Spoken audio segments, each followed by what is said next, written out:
This is Jyoti Verma. Today I am going to start with next lesson plan of social science. ये हमारा 14th lesson plan है social science यानी कि सामाजिक विज्ञान का। और इस लेसन प्लान में हमारा जो प्रकरण है वो क्या है, हमें संसद क्यों चाहिए। और ये टॉपिक है हमारा नागरिक शास्त्र का। जिस भी स्टूडेंट ने मेरा चैनल सब्सक्राइब नहीं किया हुआ है वो चैनल को सब्सक्राइब कर लें, क्योंकि इसी तरीके की वीडियोज़ मैं अपलोड करती हूँ तो आपको ज़्यादा से ज़्यादा लेसन प्लान्स मेरे चैनल पर मिलेंगे सभी सब्जेक्ट के।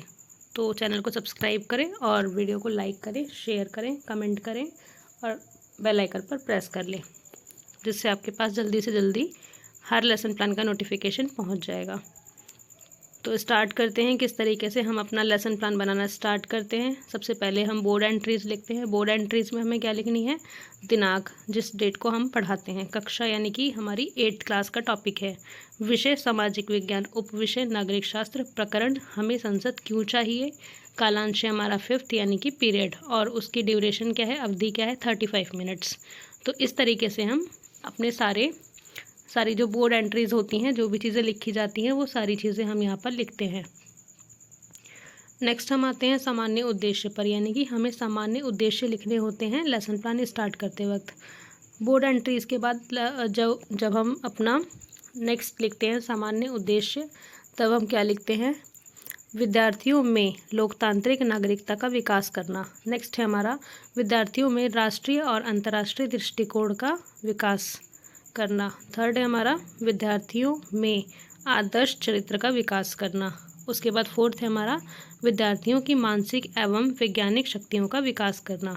तो इस तरीके से हम 4 से 5 हमारे सामान्य उद्देश्य यहाँ पर लिखते हैं। उसके बाद हम विशिष्ट उद्देश्य पर आते हैं। विशिष्ट उद्देश्य हमारे टॉपिक से रिलेटेड होते हैं, जैसे कि सामान्य उद्देश्य हमारे नागरिक शास्त्र या सामान्य विज्ञान के होते हैं, सामाजिक विज्ञान के होते हैं। तो इसके अंदर जो हमारा नेक्स्ट है विशिष्ट उद्देश्य, इसमें हम ज्ञानात्मक, बोधात्मक, प्रयोगात्मक और कौशलात्मक 4 चीज़ें हम इसमें लिखते हैं। तो ज्ञानात्मक में क्या है हमारा, विद्यार्थी संसद के बारे में जानकर उसका प्रत्यस्मरण कर पाएंगे, यानी कि उसको दोबारा से समझ पाएंगे, याद कर पाएंगे। बोधात्मक में क्या है, विद्यार्थी भारत की सर्वोच्च सदन के बारे में जानकर उसकी व्याख्या कर पाएंगे। नेक्स्ट है हमारे पास प्रयोगात्मक। प्रयोगात्मक में क्या है, विद्यार्थी संसद की कार्य प्रणाली तथा कार्यों को समझकर उसका जीवन में उपयोग या फिर प्रयोग कर पाएंगे। कौशलात्मक में क्या है, विद्यार्थी संसद के कार्य तथा उसकी शक्तियों के बारे में जानकर अपना कौशल विकसित कर पाएंगे। तो ये हमारे पास 4 हमारे विशिष्ट उद्देश्य हैं। नेक्स्ट हम आते हैं शिक्षण सहायक सामग्री, यानी कि 2 तरीके की हम टीचिंग एड्स जो हमारी है वो यूज़ करते हैं। टीचिंग एड्स किस किस टाइप की होती हैं, सामान्य और विशिष्ट, यानी कि जनरल और स्पेसिफिक। जनरल सामान्य में हम क्या क्या यूज़ करते हैं, चौक, डस्टर, श्यामपट्ट, संकेतक, पुस्तक।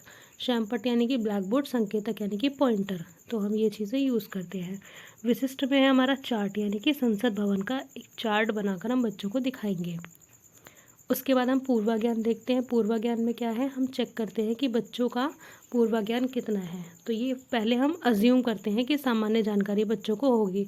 विद्यार्थी संविधान, संसद और उसके भागों के बारे में सामान्य जानकारी रखते हैं, तो ये उनका पूर्वाज्ञान है जो हम अज्यूम कर रहे हैं। उसके बाद हम आते हैं प्रस्तावना प्रश्न पर, कि हमें उनकी जो प्रीवियस नॉलेज है उसको चेक करना है, और चेक करते हुए ही, क्वेश्चंस पूछते हुए ही अपने डायरेक्ट टॉपिक तक आना है। तो हमें प्रस्तावना प्रश्न कैसे पूछने हैं, इसमें 2 तरीके की एक्टिविटीज़ होती हैं।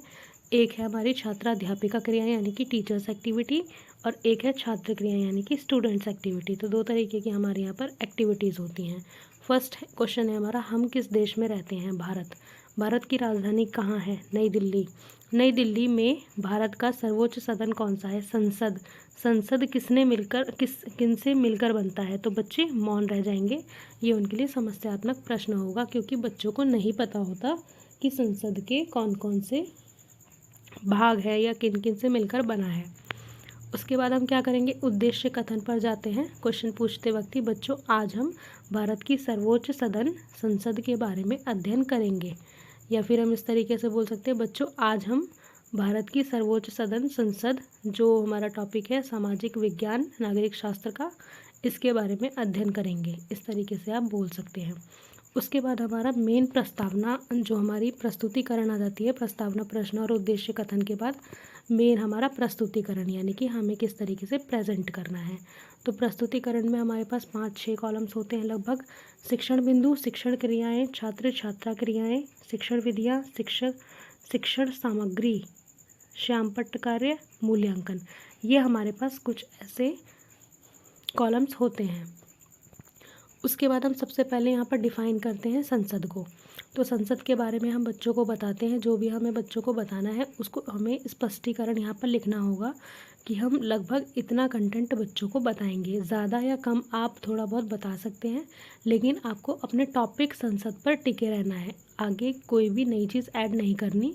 आपको जैसे लेसन प्लान में आप लिख रहे हैं इसी तरीके से आपको बनाना है। तो स्पष्टीकरण आपने संसद का दिया। उसके बाद आप क्या करेंगे, छात्र ध्यानपूर्वक सुनेंगे, स्टूडेंट एक्टिविटी लिखेंगे।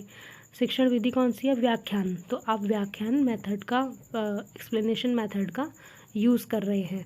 उसके बाद आप ब्लैक बोर्ड पर लिखते हैं संसद का सबसे बड़ा महत्वपूर्ण कार्य है देश के लिए कानून का निर्माण करना। तो ये आप महत्वपूर्ण कार्य जो भी है वो आप ब्लैक बोर्ड पर लिख रहे हैं, तो उसका मिनिएचर यहाँ लगाएंगे ब्लैक बोर्ड का। उसके बाद आप नेक्स्ट आएंगे।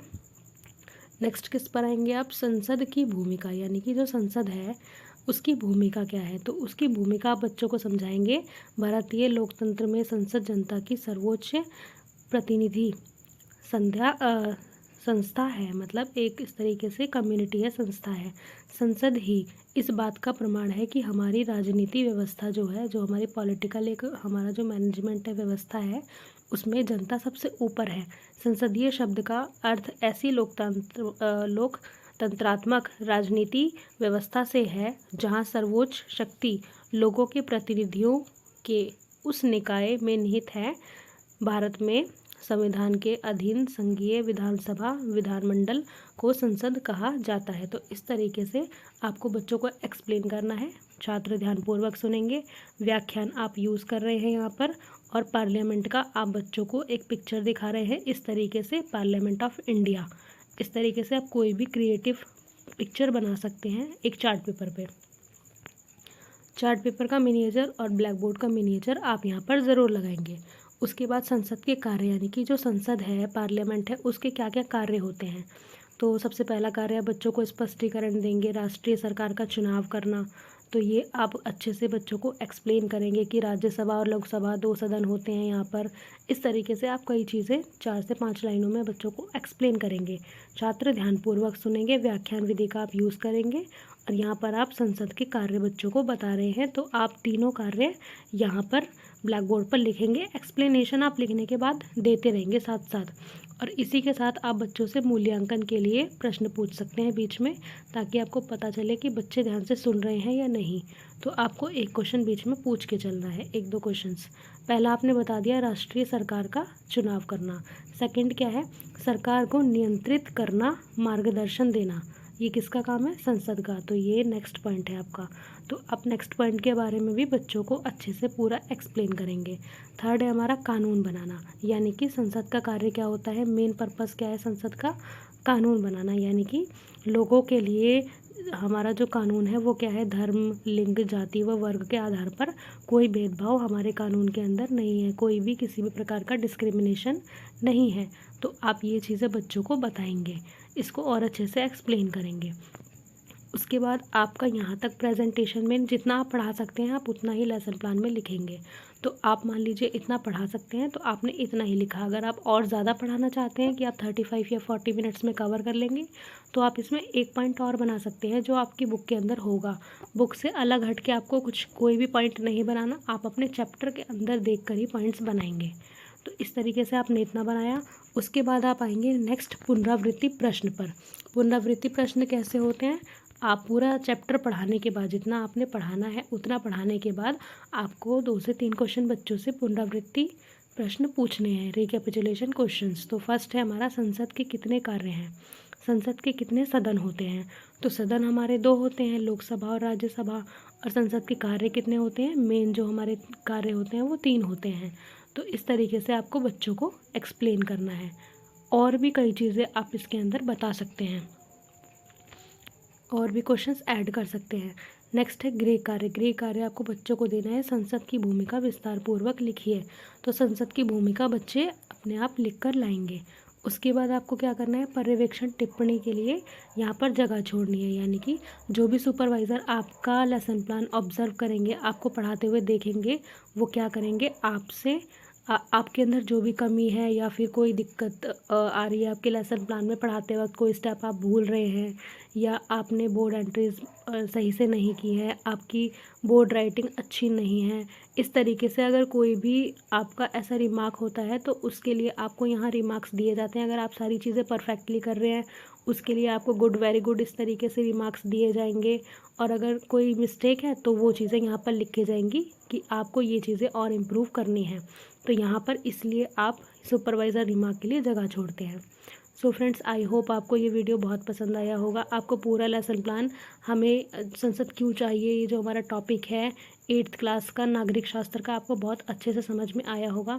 Thank you so much friends for watching this video. Subscribe my channel, share this video with your friends also, like and comment on this. Thank you so much.